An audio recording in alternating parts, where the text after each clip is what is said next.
జై శ్రీరామ్. అందరికీ నమస్కారం. వెల్కమ్ టు న్యూస్ అఖండ. నేను మీ కస్తూరి శ్రీధర్. మిత్రులారా, చాలా మందికి ఒక ఫీలింగ్ ఉంటుంది, ఉగ్రవాదులు అంటే వయమ్మ వాళ్ళేనా పాకిస్తాన్లో ఉంటారులే, లేకపోతే ఆ కాశ్మీర్లో ఉంటారని చెప్పి అనుకోవచ్చు. ఇప్పుడు ఈ ఉగ్రవాదులు, ఈ ఉగ్రవాద భావజాలం ఉండేటటువంటి వాళ్ళు ఎక్కడ చూసినా ఉంటున్నారు. చెప్పాలంటే ఈ దేశాన్ని ప్రేమించే వాళ్ళకంటే ఈ దేశాన్ని సర్వనాశనం చేయాలని, అదేవిధంగా ఈ దేశంలో ఉన్నటువంటి మెజారిటీ ప్రజలైన హిందువులను అంతం చేయాలనుకునే వాళ్ళు ఎక్కడ చూసినా ఉంటున్నారు. చివరికి మన ఆంధ్ర, తెలంగాణలో కూడా ఉంటున్నారు. అర్థమైందా? ఇప్పుడు ఆంధ్రాకు సంబంధించినటువంటి ఒక హెచ్చరిక లాంటి వీడియోని అయితే మీ ముందుకు తీసుకొచ్చిన. న్యూస్ చూడండి ఒకసారి, తర్వాత మాట్లాడుకుందాం, ఓకేనా? ఆంధ్రప్రదేశ్లో ఆంధ్రప్రదేశ్లో జిహాదీల సంఖ్య తక్కువగా ఉంటుంది. వీళ్ళ జనాభా ఏవో కొన్ని నియోజకవర్గాల్లో తప్పించి మిగతా చోట్లయితే పెద్దగా లేదు. దీంతో ఆంధ్రప్రదేశ్లో తీవ్రవాదులు కావచ్చు, తీవ్రవాద భావజాలం కావచ్చు తక్కువనే చెప్పుకోవచ్చు అని అనుకునేవాళ్ళం. అర్థమవుతుందా? ఏంది అని అనుకునేవాళ్ళం, కానీ అది తప్పు అని చెప్పేసి ఇప్పుడు రుజువు అవుతుంది. అది ఎట్లా కూడా చెప్తా. ఆంధ్రప్రదేశ్లో కూడా కరుడు కట్టినటువంటి తీవ్రవాదులు తిరుగుతున్నారన్న విషయం ఇప్పుడు వెలుగులోకి వచ్చింది. గత కొంతకాలం నుంచి ఆంధ్రప్రదేశ్ను ఈ ఇస్లామిక్ తీవ్రవాదులు తమకు సేఫ్ జోన్గా వాడుకుంటున్నారంట. చూడండి, అంటే దేశంలో ఎక్కడెక్కడో బాంబు పేలుళ్లకు పాల్పడి లేదా తీవ్రవాద దాడులు చేసి అక్కడి నుంచి ఆంధ్రప్రదేశ్కి వచ్చి రహస్య జీవితాన్ని గడుపుతారంట. ఎవరికీ అనుమానం రాకుండా తమ గుర్తింపును మార్చుకొని, ఏది వాళ్ళ ఓటర్ ఐడి కావచ్చు, లేకపోతే ఆధార్ కార్డు కావచ్చు, ఇవన్నీ ఉంటాయి కదా, ఆ విధంగా వాళ్ళ గుర్తింపును మార్చుకొని, అదేవిధంగా పేర్లు మార్చుకొని మరి ఆంధ్రప్రదేశ్లో దర్జాగా బతుకుతున్నారు. మనం ఎట్ట మొండమోపలం అంటే వాడు పక్కన ఏదో ఈ మిషన్ కుట్టేదో, లేకపోతే ఇంకేదో షాపు ఇంకేదో ఉంటుంది, లేకపోతే చికెన్ కొట్టేది ఉంటుంది, ఏదో ఉంటుంది అనుకుందాం. వాడు ఎవడో వచ్చి పని చేస్తూ ఉంటాడు. వాడికి కనీసం తెలుగు అట్ట పాలించి హిందీ కూడా రాదు. వాడు ఏ బంగ్లాదేశ్ నుంచో ఏ మయన్మార్ నుంచో వచ్చి ఉంటాడు. వాడు ఎవడో మీకు కూడా అర్థమవుతూ ఉంటుంది, ఒరే స్వామి ఈడు మనోడు ఉన్నట్లేడే, ఈడు ఏంద్రా స్వామి ఈడు కనీసం హిందీ కూడా రాలేదే, ఈడు చూడబోతే ఏ బంగ్లాదేశ్ వాడు మారిగానే అనిపించాడే అని మీకు కూడా అనిపించాలి. కానీ మీరు పట్టించుకోరు. అంటే ఒక పావును చూసి చూడనట్టు వదిలేస్తారు. ఆ పాము రేపు మిమ్మల్ని కాటు కూడా వేయచ్చు. అర్థమవుతుందా? మనం గన స్పందించకపోయినాం అనుకో, బ్రహ్మదేవుడు కూడా మనల్ని కాపాడలేడు. ఎందుకంటే ఇది మనం పెంచి పోషిస్తూ ఉండేదే కదా. ఎందుకంటే నువ్వు చూసి చూడనట్టు వదిలేస్తే ఆ పామే నిన్ను వచ్చి ఖర్చుతుంది రేపు. అంటే ఆ తప్పు ఎవరిది? ఎంతసేపటికి ప్రభుత్వాలు నిందించడము, అదేవిధంగా పోలీసులను నిందించడము, ఎంతసేపటికి వాళ్ళకైనా బాధ్యత, హక్కు ఉండేది? మీకు లేదు హక్క భారతీయులుగా? సరే, ఇక న్యూస్ విషయానికి వస్తే, ఈ క్రమంలోనే నిన్న ఇంటెలిజెన్స్ బ్యూరో అధికారులు 2 కరుడుగట్టినటువంటి తీవ్రవాదులను అరెస్ట్ చేశారు. వాళ్ళ పేర్లు వచ్చేసి అబూబకర్ సిద్దికి, అదేవిధంగా మహమ్మద్ అలీ. వీళ్ళిద్దరూ కూడా ఆంధ్రప్రదేశ్లోని రాయలసీమలోని రాయచోటిలో నివాసం ఉంటున్నారు. ఇక్కడ మన ఆవిడది మీకు తెలిసినో తెలియదు, కానీ రాయచోటి అంటే ఒక మినీ పాకిస్తాన్ యా స్వామి.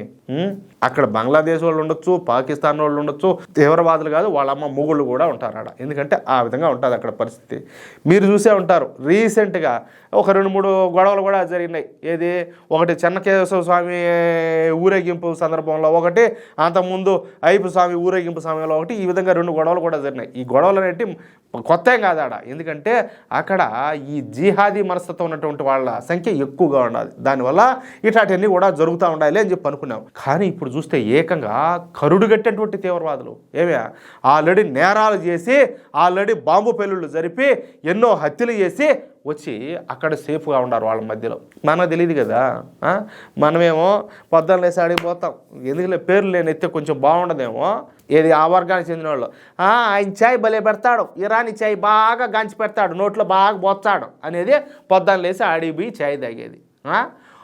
ఆడిపోతే ఆయన బిర్యానీ భలే యాచాడు, ఆడి భలే ఉంటుంది, రుచిగా కమ్మగా ఉంటుంది, చమ్మగా అనేది ఆడిపోయి బిర్యానీ తినేది. వాళ్ళేమో నీకు వ్యతిరేకంగా, నీ జాతికి వ్యతిరేకంగా, నీ ధర్మానికి వ్యతిరేకంగా వాళ్ళు ఈ విధంగా చేస్తారు. అందరినీ నేను అనడంలే, కానీ ఉండారు, దండిగానే ఉండారు. లేకపోతే ఎన్నో కాదు, ఇటువంటి ఉగ్రవాద కార్యకలాపాలకు పాల్పడిన వాళ్ళు వచ్చేది ఏంది, ఏడుండేది ఏంది, వాళ్ళు ఏది ఏకంగా 30 ఏళ్ల నుంచి వాళ్ళు ఇక్కడ ఆశ్రయం పొందేది ఏంది అంటే వాళ్ళకి ఎవరికి తెలియకుండా ఉంటుంది అనుకుంటారా? ఎవరు ఎరి పుష్పాలు అంటాలే. సరే, ఇంతకు ఈ తీవ్రవాదులు ఎవరు, వీళ్ళు ఏమి చేసేవాళ్ళో ఇప్పుడు నేను చెప్పే ప్రయత్నం చేస్తా. ఈ అబూబకర్ సిద్దికి, అదేవిధంగా ఈ మహమ్మద్ అలీ ఇద్దరు కూడా అన్నదమ్ములంట.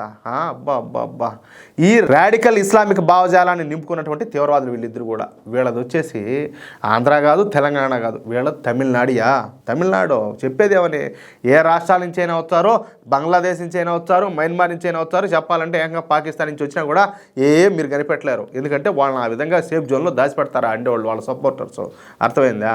ఇక వీళ్ళిద్దరు కూడా బాంబులు తయారు చేయడంలో, వాటిని ఫిక్స్ చేయడంలో ఎక్స్పర్ట్లు అంట. అయితే 2011లో భారతీయ జనతా పార్టీ అగ్రనాయకులైనటువంటి లాల్ కృష్ణ అద్వానీ గారు తమిళనాడులో రథయాత్రను అయితే నిర్వహించారు. అర్థమవుతుందా? ఈ రథయాత్రలో భాగంగా అద్వానీ గారు మదురైకి వెళ్లాల్సి వచ్చిందనమాట. అయితే అద్వానీ గారి రథయాత్ర మదురై వస్తా అని చెప్పి తెలిసి ఈ నరరూప రాక్షసులైనటువంటి ఈ సిద్దికి, అదేవిధంగా మహమ్మద్ అలీ వీళ్ళిద్దరూ కూడా బాంబు పేలుడు జరిపేదానికి ప్లాన్ వేశారయ్యా.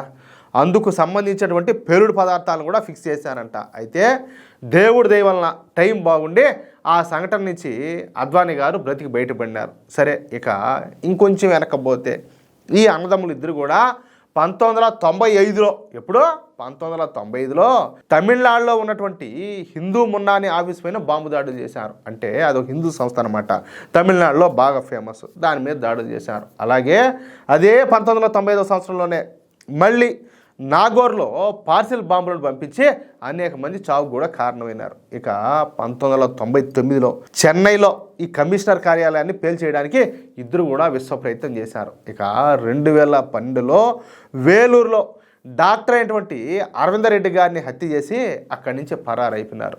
2013లో బెంగళూరులోని మల్లేశ్వరంలో బాంబు పేలుళ్లకు పాల్పడినారు. అంటే వీళ్ళకు నిల్లువెల్లా కూడా మతపిచ్చి, ద్వేషము, ఈ దేశం అంటే కావచ్చు, హిందువులు అంటే కావచ్చు, అది నరాన పట్టిపోయింది అనమాట. వీళ్ళకు విషం పట్టినట్టు. అర్థమవుతుందా? ఈ విధంగా ఒకటేంది చెప్పుకుంటా పోతే వీళ్ళ గురించి చాటబార్త అంత ఉంటుంది. అయితే వీళ్ళు 1995 నుంచే కనపడకుండా పోయినారు. వీళ్ళు 1995 నుంచి ఆంధ్రప్రదేశ్లోని రాయచోటుకు వచ్చి ఇక్కడ బట్టల వ్యాపారం చేసుకుంటా కులాసాగా జీవితం గడుపుతున్నారు. ఓరే, నీకేమైనా మెంటలేమరా? వీళ్ళేమో ఆంధ్రప్రదేశ్కు 1995లో ఇడికి వచ్చారంటివి, నువ్వేమో కాదు బెంగళూరులో బాంబు దాడులు జరిపినారు, లేకపోతే చెన్నైలో అది చేశారు, లేకపోతే ఆ మదురైలో ఇది చేశారని చెప్తావే, నీకేమైనా తలకాయ ఏమైనా తిరుగుతుందని చెప్పి మీరు అనుకోవచ్చు. ఇంకా మీకు అర్థమయ్యేటట్టుగా క్లారిటీగా చెప్తాలే, కొంచెం ఓపిక పట్టండి, ఓకేనా? అయితే ఈ అన్నదమ్ములు ఇద్దరు కూడా అప్పుడప్పుడు ఎక్కడికో ఒకసారికి వెళ్ళేది. అంటే వీళ్ళు టార్గెట్ పెట్టుకుంటారనమాట. చెప్పినా కదా, ఎక్కడికో వెళ్ళి కొన్ని నెలల తర్వాత తిరిగి వస్తూ ఉన్నారంట. అంటే వాళ్ళు ఒక ప్లాన్ మీద పోతారు, బాంబు దాడులు కావచ్చు, లేకపోతే ఇంకెవరైనా చంపేదానికి ప్లానింగ్లు కావచ్చు, ఇవన్నీ చేసుకొని అవి అమలు చేసి మళ్ళీ ఇక్కడికి వస్తారనమాట. ఎక్కడికి? సేఫ్ జోన్లోకి. ఎక్కడ? ఆంధ్రప్రదేశ్లోని రాయచోటికి. అర్థమైందా? అది కథ. ప్లాన్ ఎట్టు ఉండాలంటే అట్టుంటుంది అనమాట వాళ్ళది. ఇక ఈ కరుడు కట్టేటువంటి తీవ్రవాదైనటువంటి ఈ సిద్దికి, అదేవిధంగా ఈ మహమ్మద్ అలీ ఇద్దరు కూడా రాయచోట్లోని ప్రజలను అన్న, తమ్ముడు, అక్క, వదిన అని చెప్పి పిలుస్తా వాళ్ళు కలిసిపోతూ ఉన్నారంట. ఎందుకంటే మనోళ్ళు ఏరిగోరిలు కదా, ఈజీగా నమ్మేస్తారు మనసులను. వాడు ఒకరు మంచిగా మాట్లాడితే చాలు కారిపోతుంది సొంగ. భలే మంచోడు ఆయన అట్టోడు కానే కాదు, ఎంత మంచోడనే నీకు తెలియదు మా, భలే మంచోడు ఆయన అని వీళ్ళే ఏది మొత్తం ఎంత పొడుగు సర్టిఫికేట్లు ఇచ్చేస్తారు వాళ్ళకు, వాడు మంచోడు అని చెప్పేసి. వాడు బయట ఏం చేసి వచ్చాడో తెలీదు, వీళ్ళతో బాగా మాట్లాడితే చాలు, ఒకరో మంచిగా మాట్లాడితే చాలు వీళ్ళు కరిగిపోతారు. అది మన వాళ్ళకు ఉండేటటువంటి అదొక వ్యాధి. ఎవడేటోడో తెలుసుకోలేరు. కానీ వీళ్ళిద్దరూ చేస్తున్నటువంటి ఈ గూడుపుటాన్ని గురించి ఎట్టకేలకు మన ఇంటెలిజెన్స్ బ్యూరో అయితే కనిపెట్టేసింది. అంతే. ఇక సైలెంట్గా అర్ధరాత్రి రాయచోటుకు వచ్చి వీళ్ళిద్దరిని అరెస్ట్ చేశారు. ఇప్పుడు ఈ విషయం ఆంధ్రప్రదేశ్లో ఏం ప్రకంపనలు అయితే సృష్టిస్తుంది. అర్థమవుతుంది. అయినా ఇక్కడ మీకు ఒక డౌట్ రావచ్చు, అయినా కానీ వాళ్ళు 1990 నుంచి అన్ని కథలు చేస్తా ఉంటే ఏంది ఇన్ని రోజులు పట్టుకోకుండాను ఏం చేస్తా ఉన్నారు వీళ్ళంతా కూడా అని చెప్పి మీరు అనుకోవచ్చు. ఎందుకంటే వ్యవస్థలు ఏ విధంగా ఉన్నాయో ముందు మీకు కూడా బాగా తెలుసు. మనం గతంలో కూడా చాలాసార్లు చెప్పుకున్నాం. నరేంద్ర మోడీ గారు వచ్చిన తర్వాత స్క్రూలన్నీ కూడా బిగించారు, ఒక్కొక్కటి బోల్ట్లన్నీ బిగించుకుంటున్నారు. జరుగుతున్నాయి. దానివల్ల ఏంటంటే ఎవరెవరు ఎక్కడెక్కడ ఉన్నా కూడా ఇదే మాదిరిగానే ఊరపందులు కదా వలేసి పట్టినట్టు వచ్చి పట్టుకొని ఎత్తుకొని పోతారు. ఆ విధంగా జరుగుతుంది. అంటే వీళ్ళిద్దరే కాకుండా ఇంక ఇలాంటి వాళ్ళు ఎంతమంది తీవ్రవాదులు ఉన్నారు అని చెప్పేసి ఆడంతా జనాలు భయపడిపోతారు. అందుకే చెప్తున్నా, జిహాదీలతో జాగ్రత్తగా ఉండండి. వాళ్ళతో రాసుకొని పూసుకొని తిరిగినారంటే ఇంక మీకే నష్టం. ఇంతకంటే ఇంకా ఏమైనా చెప్పాలంటే చెప్తా. అది విషయం అయితే అర్థమవుతుందా? ఇంకా అర్థం చేసుకుంటే పోతాము, లేదంటే అంతే.